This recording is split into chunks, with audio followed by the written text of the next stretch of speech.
Maya clutched her appointment slip, her palms damp despite the clinic's air conditioning. At 23, she'd finally worked up the courage to schedule her first gynecological exam. Her older sister had been nagging her for months, and Maya had run out of excuses.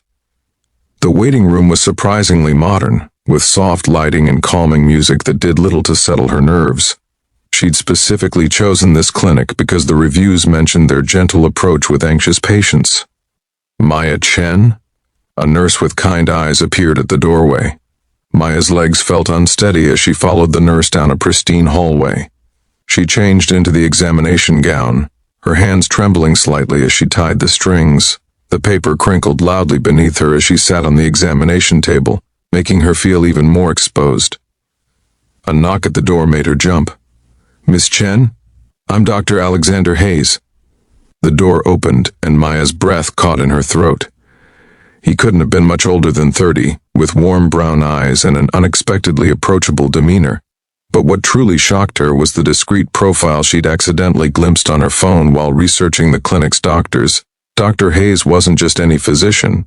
He was the youngest son of the Hayes Medical Group dynasty, worth millions, who could have been running boardrooms but had chosen medicine instead. Yes, hello, Maya managed, her shyness intensifying. Dr. Hayes seemed to immediately sense her discomfort.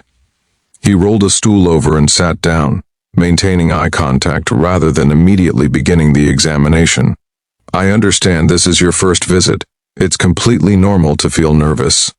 Why don't we just talk for a few minutes first?" His genuine warmth began to chip away at her anxiety. He asked about her general health, her concerns, explaining each step of what the examination would involve. He spoke to her like a person, not a patient number. "I have to ask," Maya blurted out. Before she could stop herself, "Why did you become a gynecologist? I mean..." She flushed, realizing how personal the question was. Dr. Hayes smiled, unfazed. "My mother. She had a difficult experience with a dismissive doctor when I was young. I watched her struggle to find someone who would actually listen to her concerns.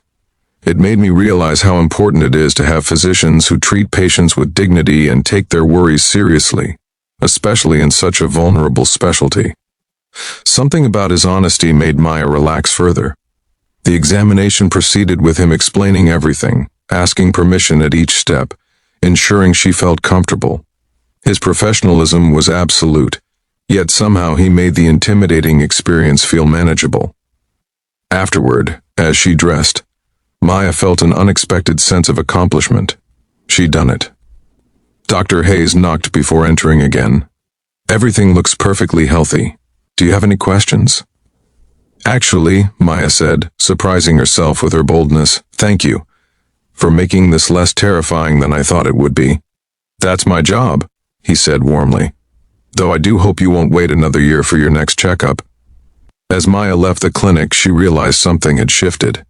Not just about her healthcare anxiety, but about her own courage.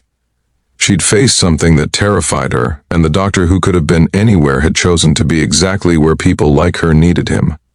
Sometimes, she thought, wealth and privilege could be used for genuine good, and sometimes the scariest appointments led to the most unexpected growth. 3 months later, Maya would return for a follow-up, walking through those doors with her head held higher, ready to advocate for her own health. Dr. Hayes had given her something more valuable than just medical care. He'd shown her that vulnerability didn't equal weakness, and that asking for help was a sign of strength.